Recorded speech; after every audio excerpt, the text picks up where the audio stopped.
Sa buwang pong ito, ang ating pinag-uusapan po ay giving, no? Pagbigayan. Yan po yung paksa natin.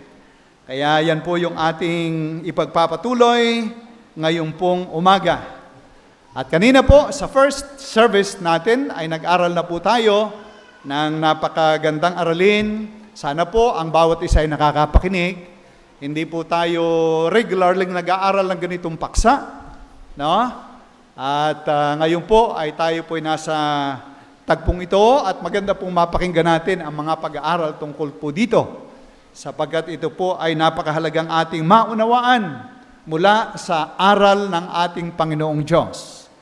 Ang giving po ay isang mahirap na pag-aaral pag hindi po natin naunawaan, no? Sapagkat ang ating pong pinag-uusapang giving, bagaman meron tayong tatlong sinasabing maibibigay yung talents, time, and then yung treasures. Tayo po ngayon nakafocus doon sa pangatlo, doon sa kayamanan natin, no? Kaya maganda pong ito'y ating napapakinggang mabuti at nabubuksan po natin ang ating unawa upang sa ganun po ay ating makita ang practice na ito at magawa po natin ng naaayon sa banal na kasulatan. Buksan po natin ang ating banal na kasulatan sa ikalawang Korinto, 2 Corinthians chapter 8, verses 1 to 7. Bukod dito, mga kapatid, ay ipinatatalastas namin sa inyo ang biyaya ng Diyos na ipinagkaloob sa mga iglesia ng Macedonia, kung paanong sa maraming pagsubok sa kapigatian, ang kasaganaan ng kanilang katuwaan at ang kanilang malabis na karukaan ay sumasagana sa kayamanan ng kanilang kagandahang loob.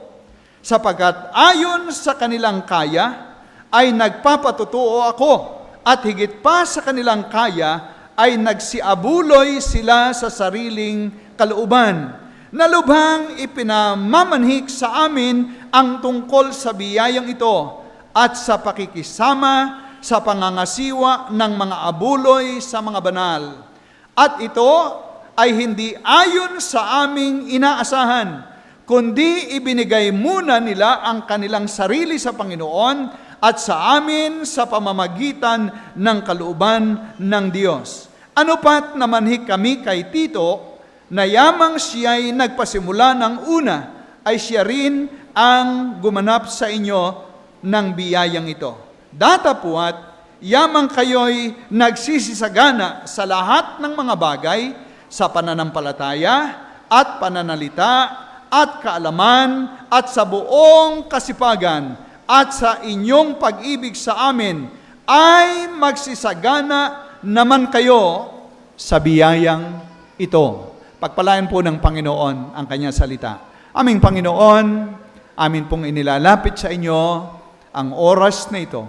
Kami po ay mag-aaral ng inyong banal na salita. Lord, tulungan mo po kami ng inyong Santong Espiritu. Kayo nga po ang magbigay ng unawa sa aming mga puso. Buksan mo po kami sa aming mga kalooban at maging handa po nawa kami, O Diyos, sa mga katotohanan mo.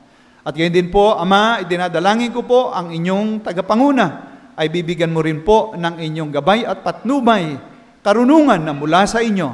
At kayo po, Panginoon, ang inyong kalooban, ang tunay po naming maitaas. Ama, ito po ay aming dalangin na may pagpapasalamat at hinihingi po ang lahat sa dakilang pangalan ng inyong anak, ang Panginoong Jesus. Amen. At amen. Tayo po ay magsiupo. At katulad nga po ng ating pinag-uusapan sa buwang ito, ang ating pong pinag-uusapan ay tungkol po sa pagbibigay ang Kristiyano, Christian giving. At ito po uli ang ating paksa ngayon, Christian giving. So pagbibigayang Kristiyano. Ito po yung ating dating paksa. Sa atin pong unang aralin ay atin pong natutunan na ito pong giving, ito pong pagbibigay, ay ang Diyos po ang may plano nito. Ang Diyos ang nagplano nito at ang nagturo nito. At yamang ito po ay turo ng ating Panginoon, ay ito po'y maging pattern ng ating buhay upang ito po ay ating sundin at upang sa ganon ay upang ma-preserve po natin ang kanyang gawain na ipinagagawa sa atin at sa gayon din po ay ating maipahayag ang ating pagpapasalamat sa ating Panginoong Diyos at gayon din po naman ay patuloy niyang maibuhos sa atin ang kanyang mga biyaya at pagpapala. Yan po yung ating lesson last Sunday. Nilagay ko na po sa introduction.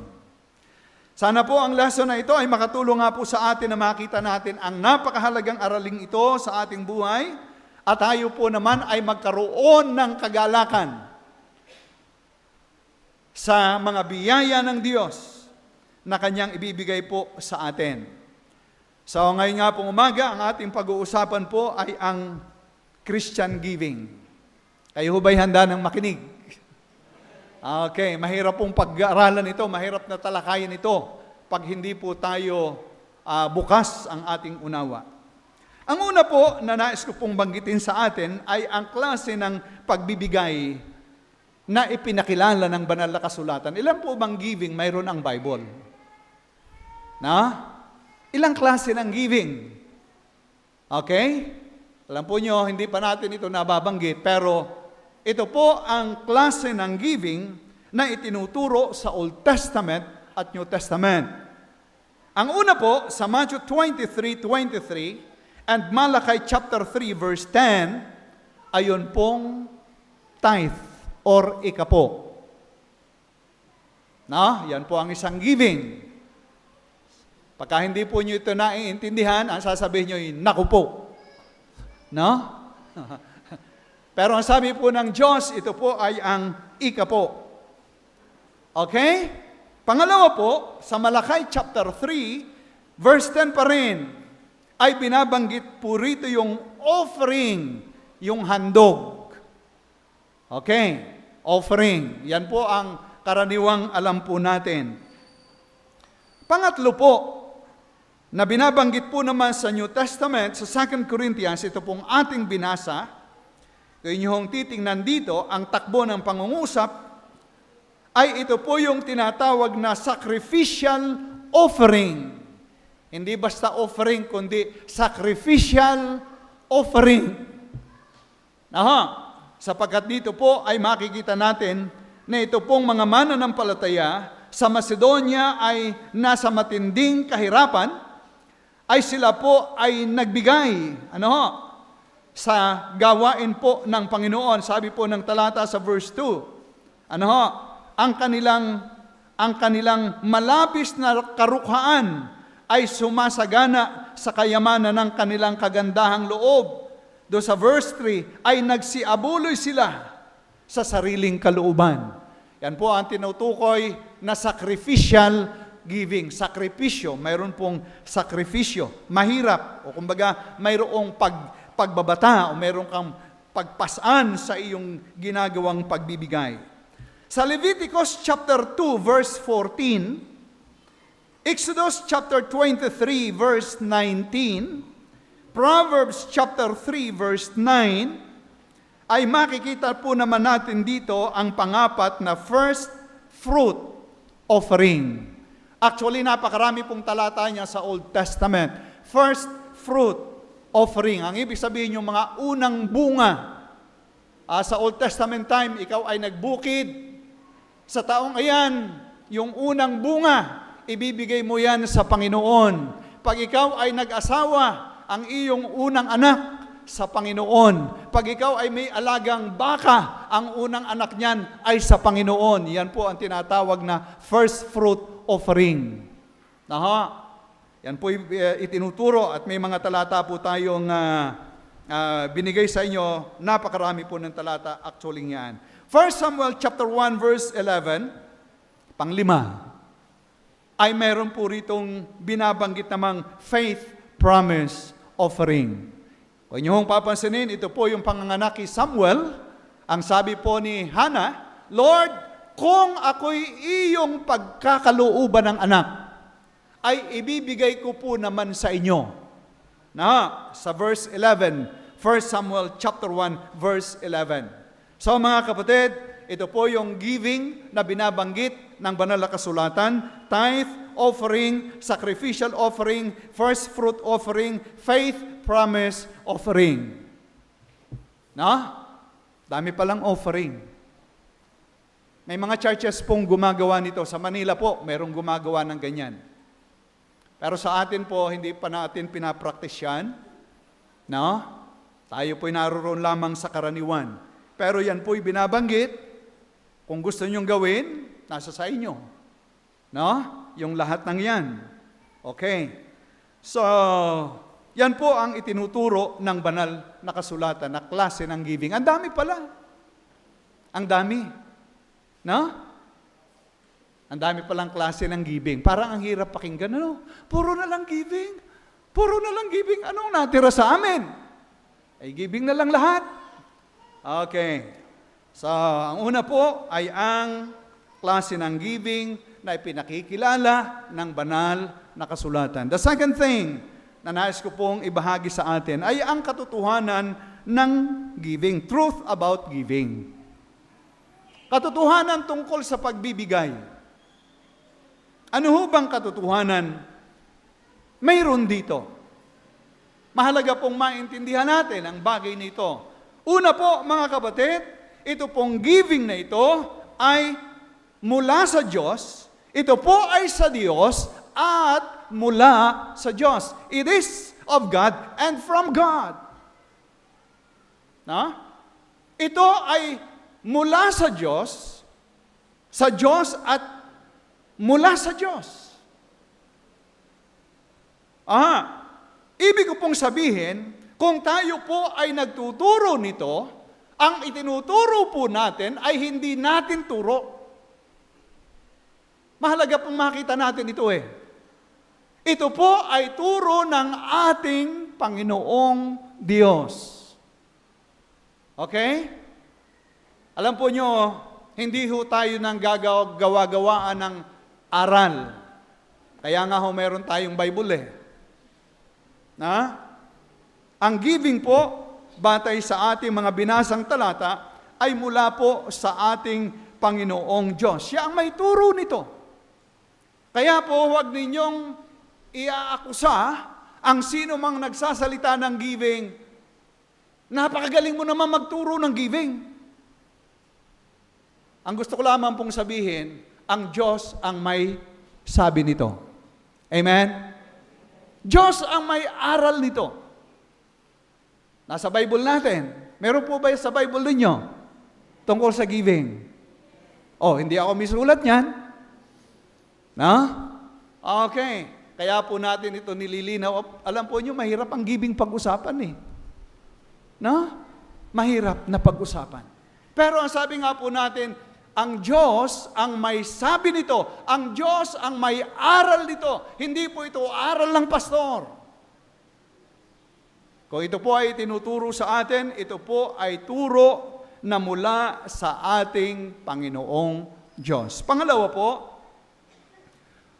na katotohanan tungkol sa giving na ito, ay ito po ang pamantayan ng Diyos, no? Pamantayan ng Diyos upang Kanyang ibuhos sa atin ang Kanyang biyaya.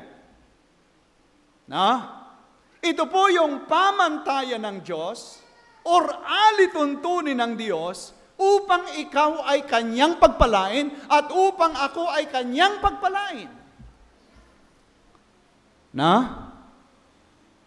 So, masama ba yung itinuturo ng Panginoon na giving? Okay. So, tingin ko, kay bukas na bukas ang tainga, no?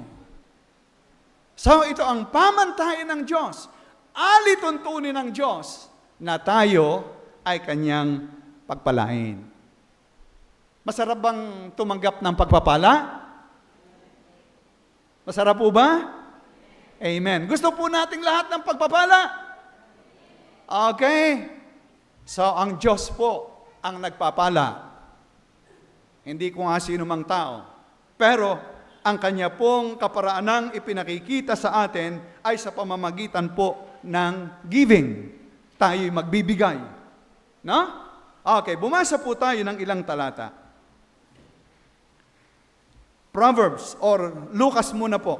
Luke chapter 6, verse 38. Ito po ang ating Panginoong Hesus ang nangungusap sa talatang ito. 6:38 ng Lucas. Kung wala pa pong underline sa inyong Bible, ay inyong guhitan na at inyong tandaan yan. 6:38. Ano po ang sabi ng Panginoon?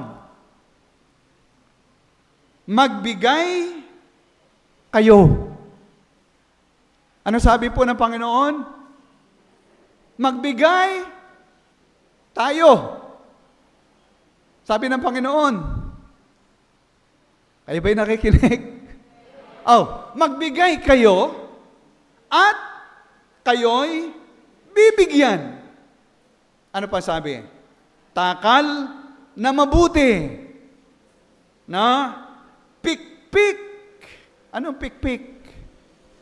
Tinakal ng mabuti, pinikpik. Pagkatapos, ang sabi po ay liglig. Kinalug pa. Na? Alam po nyo, no, ako'y nagbubukid pa, pagka kami yung sa palay, ano ho? Ako'y laking bukid po eh, ako'y farmer. Yung lata, yan po ay bibilugin, kahit hindi bilog, para marami. At pagka ho naghahatian na ng inane, nandidiyan. Lalagyan. Liligligin, pipikpikin. And then, nasabi ng talata, umaapaw. Pikpik, liglig, umaapaw. Ayan, ang sabi ng Panginoon. Okay? Ang sabi po, ay ibibigay nila sa inyong kandungan, sapagkat sa panukat na inyong isinukat, ay doon kayo muling susukatin. Sino may sabi? Sino may sabi? Ang Panginoong Jesus. Okay. No? Ang sarap ng talatang iyan. Pero naalaala ko noon nung kami maliliit pa, yung bang nangangaluluwa? Kayo ba'y nakapangaluluwa nung maliit pa? Kaluluwa'y dumaratal sa tapat ng durungawan. No? Bayantiya Tina, yung ina ng Pastor Porto, ay di misay magdamag na nag-aawitan niya mga yan. Kala mo'y punong-puno, kahit na ano'y tinatanggap, kahit manok. Nakita ko yan eh. Kahit bigas. Yung tiya ko naman, may tangang gatang. Akala mo punong-puno, yung pala yung puwit ang nilagyan. At pasok pa doon sa sako. No? Ganun eh. Pero sa Panginoon, hindi ganun. Ay tiyak na ito'y nakatihaya. May lagay at talagang punong-puno. Amen? Okay. Hindi po natin babasahin ang maraming talata. Ang akin po lamang ginagawa ngayon ay upang patunayan sa inyo na ang Biblia ang nagsasabi ng tungkol sa giving. Hindi po ako. Another verse. Proverbs 11. Kawikaan 11. Hindi na naman kinakailangan ang maraming talata nababasa tayo ng babasa. Sapagkat ito pong ating pinag-uusapan ay introduction lamang ng ating pag-aaral. Na Proverbs 11 verses 24 and 25. Tandaan ninyo sa inyong talata. Okay, ano po ang sabi ng talata? May nagsasabog. Pag nagsasabog, ibig sabihin ay iyong inaalpasan. Nagsasabog may nagsasabog at umutubo pa. Pero mo yun. Pag ikay nagsasabog, ikay tutubo, at may humahawak naman ng higit pa kaysa karampatan, pigil na pigil. Ayaw mong bitiwan. No? Ang sabi po, ngunit nauuwi lamang sa pangangailangan. Nasa Bible po ba din nyo yun? Nandiyan ho ba nakasulat sa Bible nyo? Nakasulat din. Pareho yung Bible na ating binabasa. 25. Ang kaluluwang nagbibigay ay, ano sabi? Tataba. No? Baka payat yung ating kaluluwa. Ang kaluluwang mapagbigay ay tataba at siyang dumidilig ay madidilig din. Yan ang sabi. No? Yan ba'y sabi rin sa Bible ninyo? Nabasa nyo? Okay, mga kapatid, naririyan po at maliwanag ang banal na kasulatan. Marami pong talata ang makikita natin ganyan po ang prinsipyo. Na ang giving po ay mula sa Diyos, aral ng Diyos, bihikulo ng ating Panginoong Diyos upang Kanyang ibigay sa atin ang Kanyang pagpapala. Hindi upang tayo po'y Kanyang ubusan. Yun ang ating nakikita eh. Pag ako'y nagbigay, ako'y nawawalan. Pero ang sabi po ng banal na kasulatan, pag ika'y nagbigay, ay doon ka sasahod ng marami. Pikpik, liglig, at umaapaw. Amen? Pag ikaw ay nagbigay, ika'y tataba. Yun ang sabi.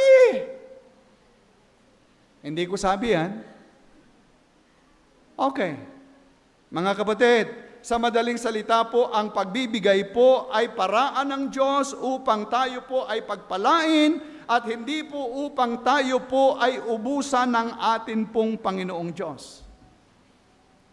Pero, may pero, ang marami pong mga Kristiyano ay takot po sa bagay na ito. No? Pagka ang pinag-uusapan ay giving, natatakot na tayo. O yan na naman, giving naman ang pag-uusapan. No? Minsan tayo po'y takot, no? Afraid, angry, and allergic. Huh? Afraid, angry, allergic. Ayaw natin pag-usapan ang bagay na yan. Pero pag hindi natin pinag-usapan, sino bang nawawalan? Sino? Pag hindi tayo natuto, sinong nawawalan? Mga kapatid, pagka po tinignan natin ang Biblia natin, walang nagiging biktima, kundi tayo rin. Gusto po ba niyong maging biktima kayo? Ayaw natin. Kaya po mga kapatid, ating pinag-aaralan ang bagay na ito.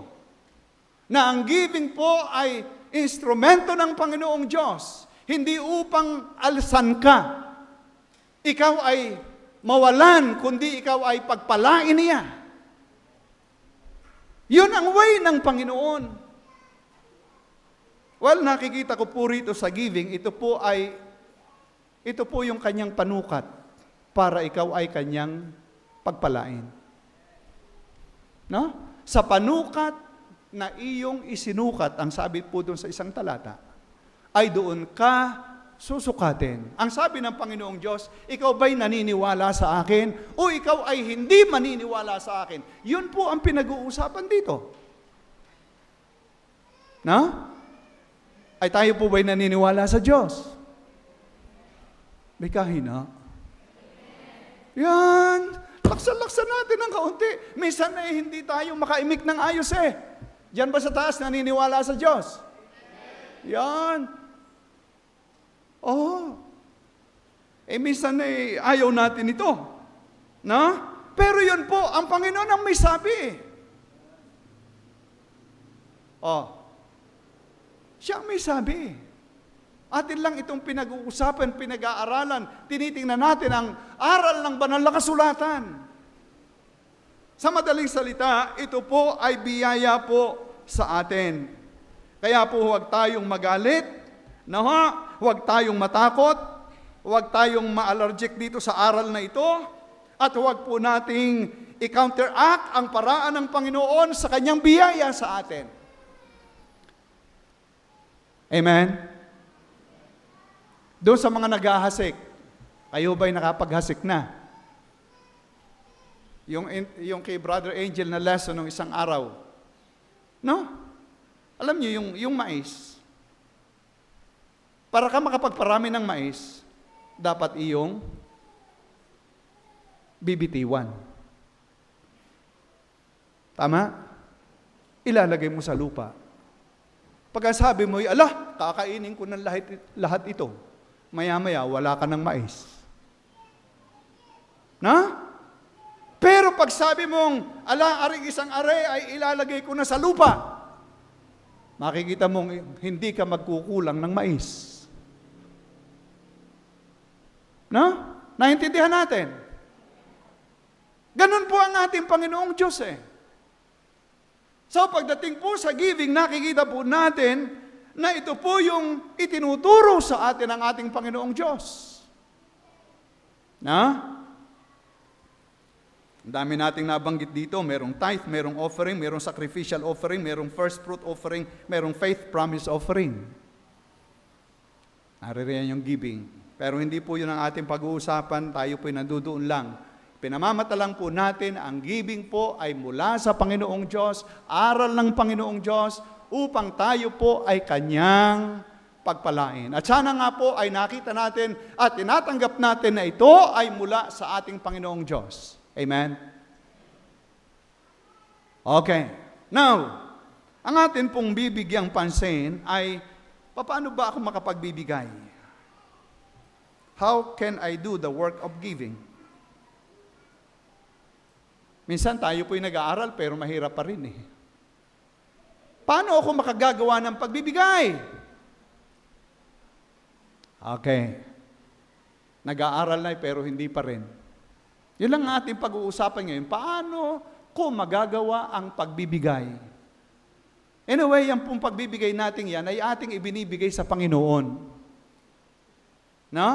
Kanina ang lesson natin sa Panginoon ang lahat ng yan. Sa Sunday School. No? Pero merong dahilan ng Panginoon. Pero ngayon po, paano ako makagagawa ng pagbibigay? Paano? Mahirap po ang giving eh. No? Sa nature po natin mga tao, mahirap magbigay. Pero paano ako makapagbibigay? Bilang anak ng Diyos. Buksan po natin ang Mark chapter 11 verse 22. Mark 11 verse 22. Ito po yung una na katugunan upang tayo po ay makapagbigay. 11 verse 22. Ang sabi po ng talata, at pagsagot ni Jesus ay sinabi sa kanila, magkaroon kayo ng pananampalataya sa Diyos. Have faith in God. Sino ba yung nagtuturo ng giving? Ang Diyos. So ano ngayon ang kinakailangan natin gawin bilang tayo po'y mga mananampalataya ng Diyos? Ang sabi po ng talata, have faith in God. So, ang una po, faith in God. Para ka makapagbigay, ay dapat ikaw ay magkaroon ng pananampalataya sa Panginoong Diyos. Okay? Mahirap pong gawin ang isang bagay na walang pananampalataya sa Diyos. Sa madaling salita, iyong sinasabi sa Panginoong Diyos, Lord, gagawin ko po ang bagay na ito sapagkat ako po'y naniniwala sa iyo at ibibigay ko po ito sa iyo. Yun po. Alam po nyo, napakahirap pong gawin ang pinagagawa ng Diyos sa atin na wala tayong pananampalataya. Pero nagiging madali po ang gawain kung tayo po ay mayroong pananampalataya. So, sasabihin mo sa Panginoong Diyos, Diyos, gagawin ko ito. sapagkat sabi mo sa akin, gawin ko ito. Yun po eh. Sabi mo, Panginoon, sa akin, gawin ko ito eh. So, gagawin ko ito, Panginoon. Sabi mo eh. Okay. Ngayon, pagka ating ginawa, anong sabi ng Panginoon? Tingnan nyo ang Malakay, chapter 3, verses 10 to 12. Malakay, chapter 3, 10 to 12. Diyan pa po ba kayo? Dalhin ninyo ang buong ikasampung bahagi sa kamalig upang magkaroon ng pagkain sa aking bahay. Yun ang instruction ng Diyos. Dalhin ninyo ang buong ikasampung bahagi sa aking kamalig, yung aking tithe. Sa Panginoon yan. And then, ang sabi ng Panginoon, at subukin ninyo ako ngayon sa bagay na ito, sabi ng Panginoon ng mga hukbo, kung hindi ko bubuksan sa inyo ang mga dungawan sa langit at ihuhulog ko sa inyo ang isang pagpapala na walang sapat na silid na kalagyan at aking sasawayin ang mananakmal dahil sa inyo at hindi niya sisirain ang bunga ng inyong mga lupa ni malalagasan man ang bunga sa di panahon at ang inyong puno ng ubas sa parang sabi ng Panginoon ng mga hukbo at tatawagin kayo ng lahat ng mga bansa na mapalad sapagkat kayo'y magiging maligayang lupain sabi ng Panginoon ng mga hukbo. May pagkalugi ba? Meron po bang pagkalugi?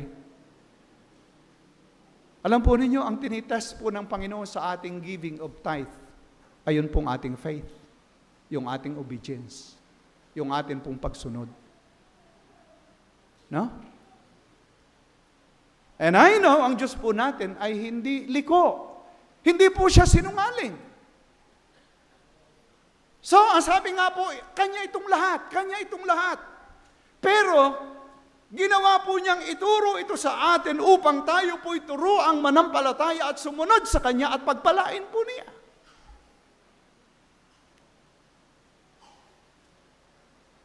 Pero minsan may mga tanong tayo eh. Wala na nga ho ako. Ay, ano pang aking ibibigay? Kaya ka nga magbigay para ka magkaroon. Yun ang talata eh. Di po baga? Yun po yung prinsipyong ipinakikita dito ng Diyos. Magbigay ka upang ikaw ay pagpalain ng Panginoon. Against po yan sa prinsipyo ng mundo. Pero yan po ang prinsipyong ipinakikita po sa atin ng Panginoong Diyos. Ano po bang meron sa faith? It is the power to remove fear in our hearts. Pag ikaw ay merong faith, mawawala yung fear mo sa iyong puso at ikaw ay makakasunod. Ang sabi po ng Romans 14:23, ang anuman na hindi sa pananampalataya ay kasalanan. At pagka ang kasalanan na pinag-uusapan, yan po'y palo. Di ba ga? So kahit sa giving, makikita mo, ako'y hindi nagbigay, dahil wala akong pananampalataya. Pag tinignan mo ang talatang ito, makikita mo nagkakasala ka sa Panginoong Diyos. Why? Sapagkat ginagawa mo siyang sinungaling. On the other hand, ikaw din ang maghihirap sapagkat yung palo ng Panginoon ay sa iyo. Mga kapatid, yan po ang pagtuturo ng banal na kasulatan. Okay? Ito po yung kapangyarihan upang makapagbigay ka na mayroong kagalakan sa iyong puso. 2 Corinthians, yung pinasa natin kanina, chapter 10, verse number 7. Anong lagay ng church? Wala nga sila eh. Pero makikita po natin dito sa verse 7 ng chapter 8, ang sabi po ng talata, no? Asan yun? 10, verse 7. Okay, iba pala yung ating binasa. 2 Corinthians.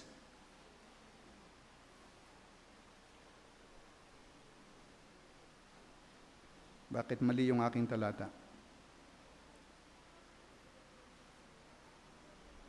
O 7, 8:7 po. Datapwat yamang kayo'y magsisagana sa lahat ng mga bagay sa pananampalataya at pananalita at kaalaman at sa buong kasipagan at sa inyong pag-ibig sa amin ay magsisagana naman kayo sa biyayang ito. Dito po makikita natin, sila po itong mga taga-Korinto masagana sa maraming bagay. Tuwa sila sa maraming bagay. Pero yung giving ang isang problema nila. No? So kung ikaw po ay mayroong pananampalataya sa Diyos, hindi magiging mahirap sa iyo. Yun ang susi ng Panginoon eh. Kaya tayo tinuturuan niya ng giving. Okay. So mga kapatid, ang unang-una po sa tanong na paano ako makapagbibigay, magkaroon ako ng pananampalataya sa Diyos. Faith in God. Faith in God. At sa ating pagsunod, hindi po tayo nawawalan. Pangalawa, hindi lamang po faith in God. Bakit ba mayroong giving? Mayroon pong purpose ang giving eh. Sabi ng ating binasang talata, Malakay, chapter 3, verse 10. Tingnan po natin. Upang may makain. No? Upang may makain sa aking tahanan. Ang sabi po ng talata, dalhin niyo ang buong 10 bahagi sa aking kamalig upang magkaroon ng pagkain sa aking bahay. So, mayroong pagtuturong ginagawa ang Diyos sa atin. Mayroong instruction, magbigay kayo upang mayroong makain. Mayroon pong purpose ang giving. Isa rito para may makain. In the Old Testament time, ito po ay yung support ng mga Levites. Isang lahi ni Levi. Dito po sila nabubuhay. Sa mga handog na ito. Yun po yung isa sa mga purposes ng ating Panginoong Diyos. But this is the point. Now, sapagkat mayroon po siyang turo, paano ako makapagbibigay? First is faith in God. Pangalawa, faith in the purpose of God and in the plan of God. Favor in the purpose of God and in the plan of God. No?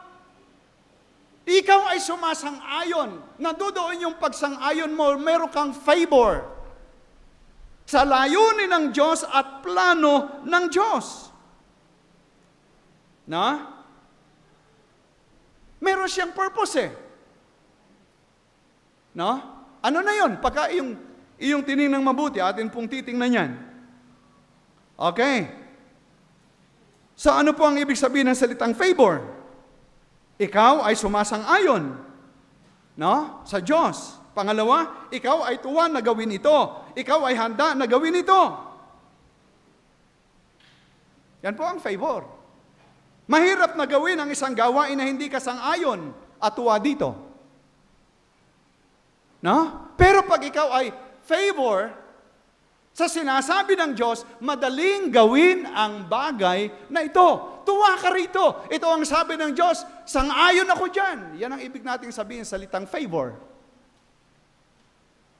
Okay? Now, ano ba ang purpose ng Panginoon? Ano ang purpose at plano ng Diyos na itinituro ito sa atin? Dalawang dahilan po ang aking ibibigay sa atin. Una nga po, sa ating personal na biyaya at pagpapala. No, hindi upang ikaw ay pahirapan.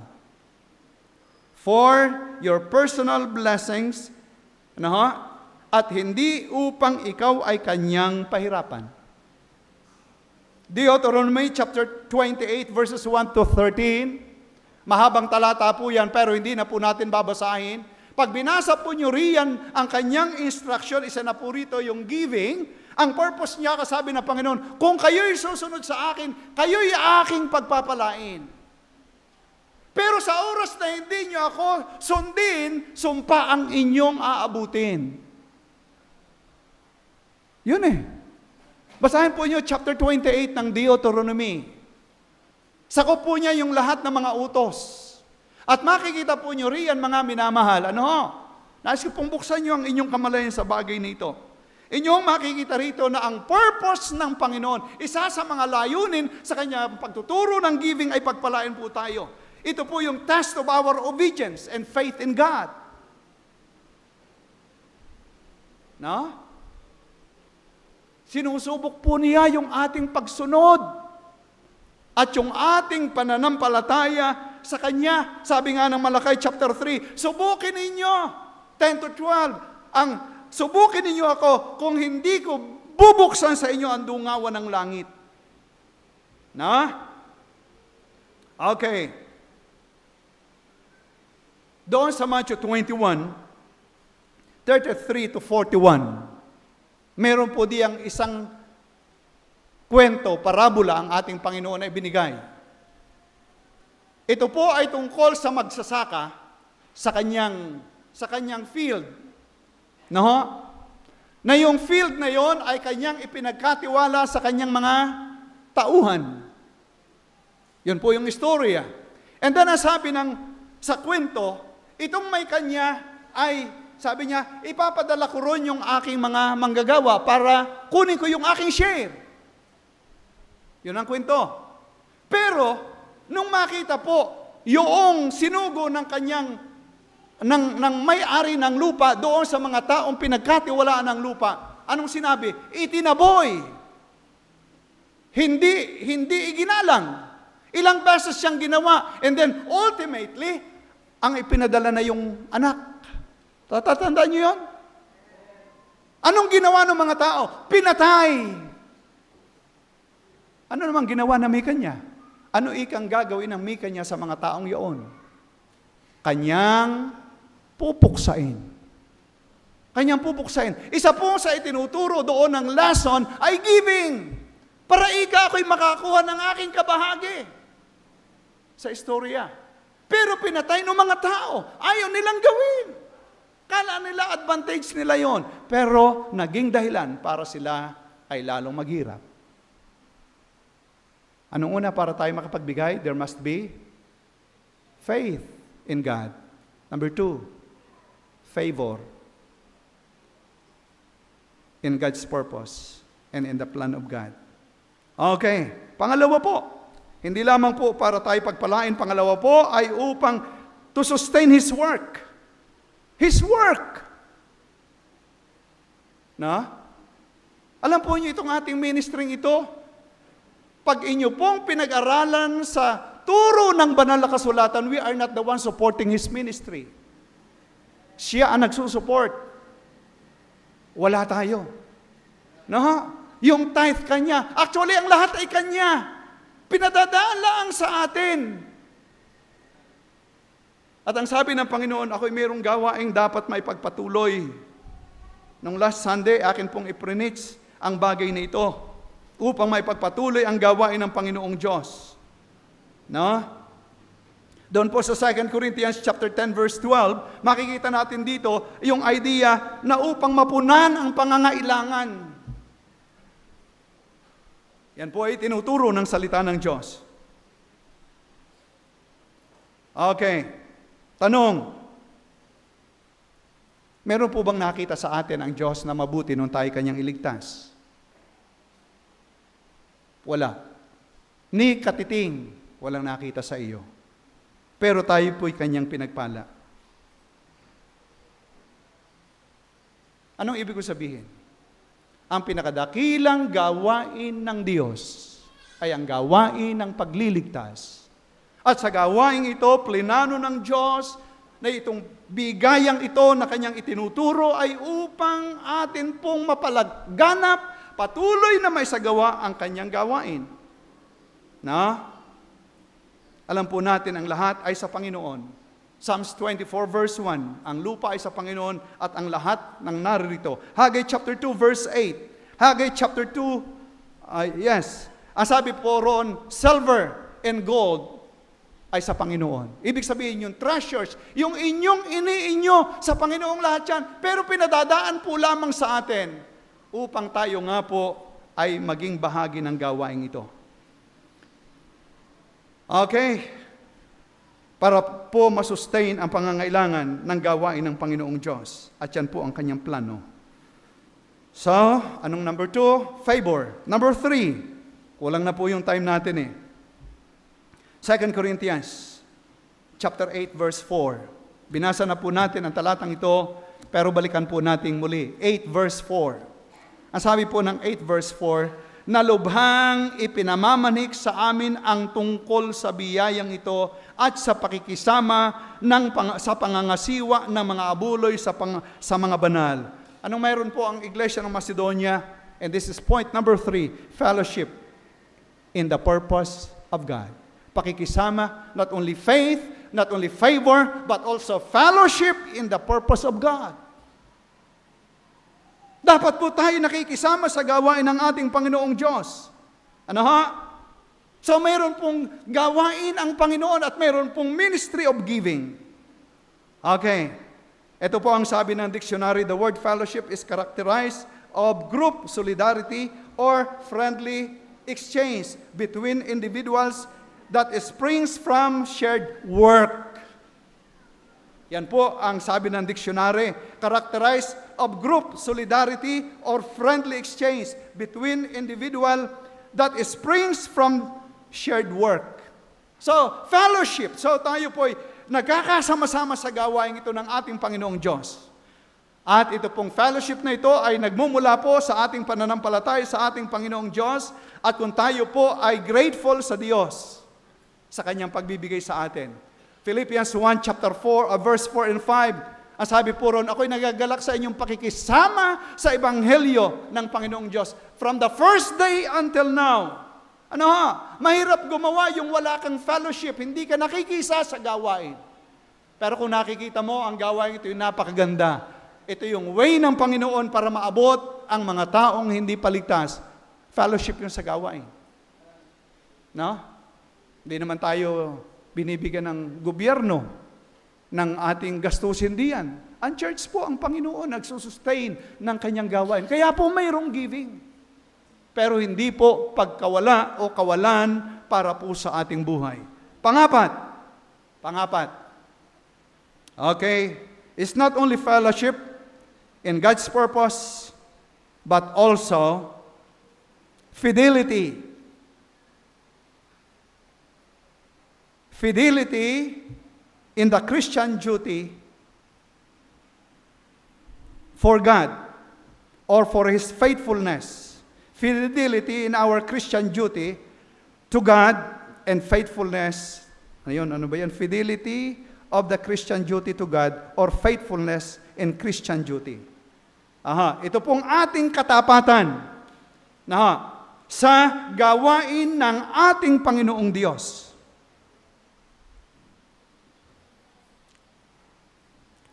Atin pong magagawa ang gawain ng pagbibigay kung kinikilala po nating ito ay ating katungkulan. No?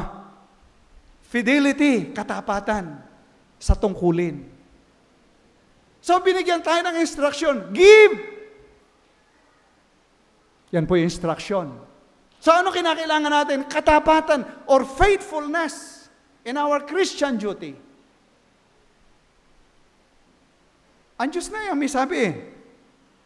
Okay.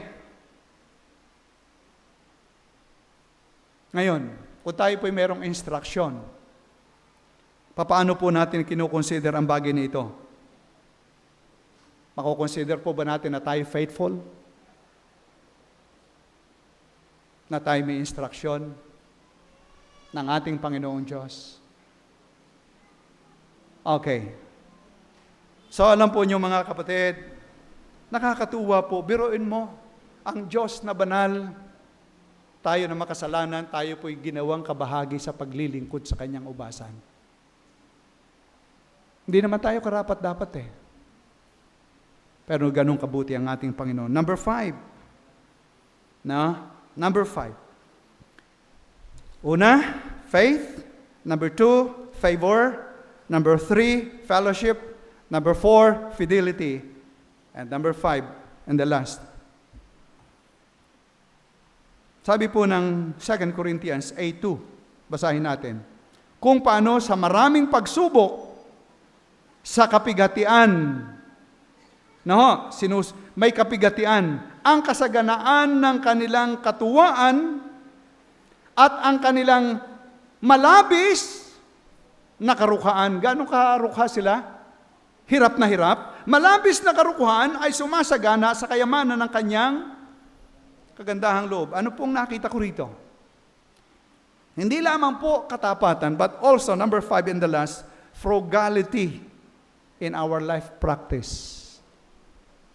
Frugal.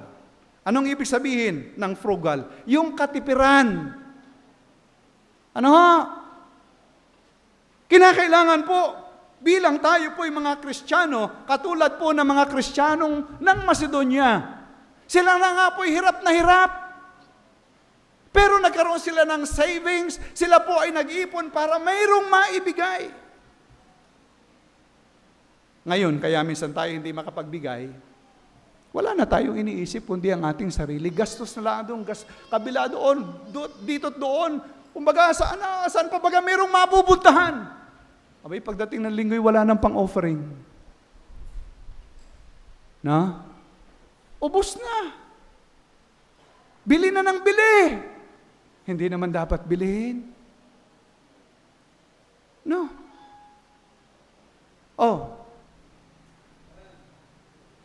Kaya po yung tinatawag na dapat frugal.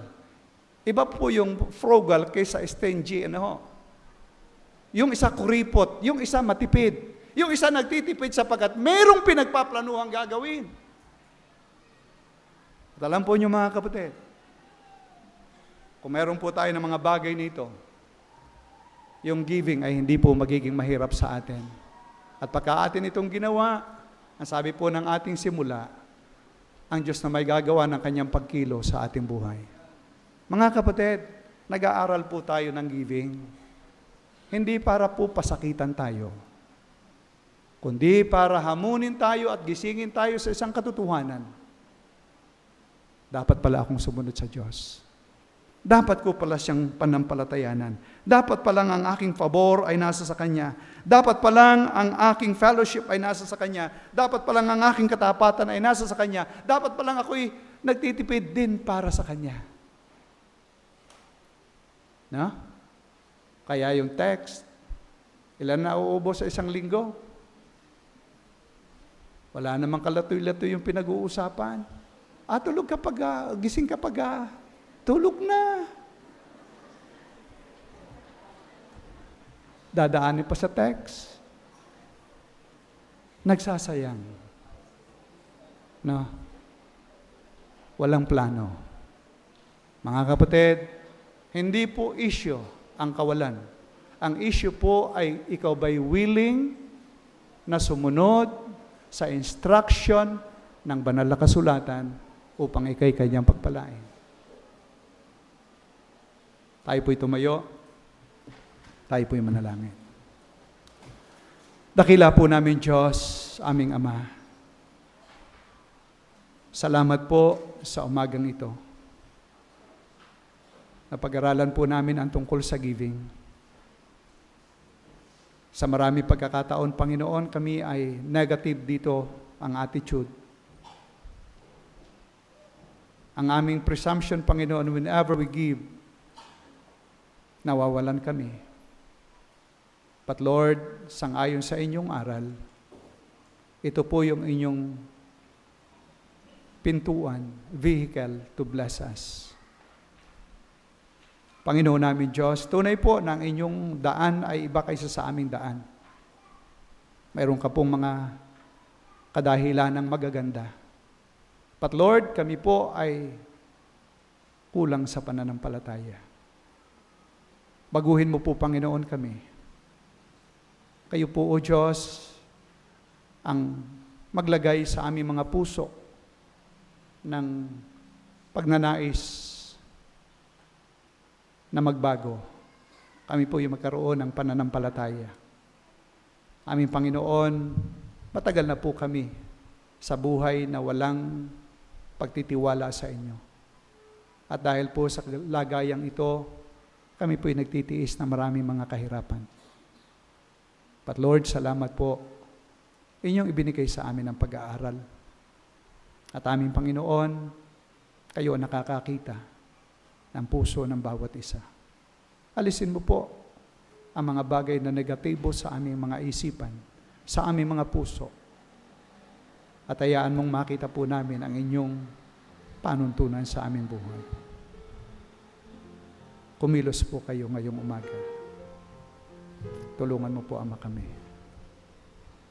Habang tayo nakatungo, nakapikit, nag-aral tayo ng tungkol sa biyaya ng Panginoon. Kung paano tayo pagpapalain ng Panginoon. Ngayong umaga, maaaring mayroong kang takot sa iyong puso. Lord, ako po'y palaging takot. I thought ang giving po is wrong way. Akala ko po ang giving ay way para ako'y mawalan. But Lord, now I know that giving is your way for your blessing. Lord, help me. Tulungan mo po ako, O Diyos, na magkaroon ako ng positibong pananampalataya sa inyo. Tulungan mo po ako. Yan ba yung iyong panalangin ngayong umaga? Yan ba ang kalagayan mo sa iyong buhay? Bakit hindi ka lumapit sa Panginoon? Ikaw ay humingi ng kanyang biyaya. Sige po. Sige po, this is our time to come to the Lord. Lord, I want to be blessed by you. But Lord, mahina po ang aking pananampalataya. Tulungan mo po ako, O Diyos.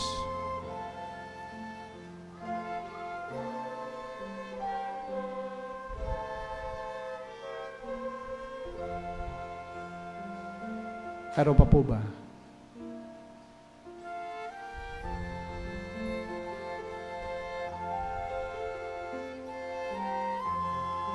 Kapagpala po namin, Diyos, aming Ama, kami po'y nagpapasalamat nga po ngayong umaga.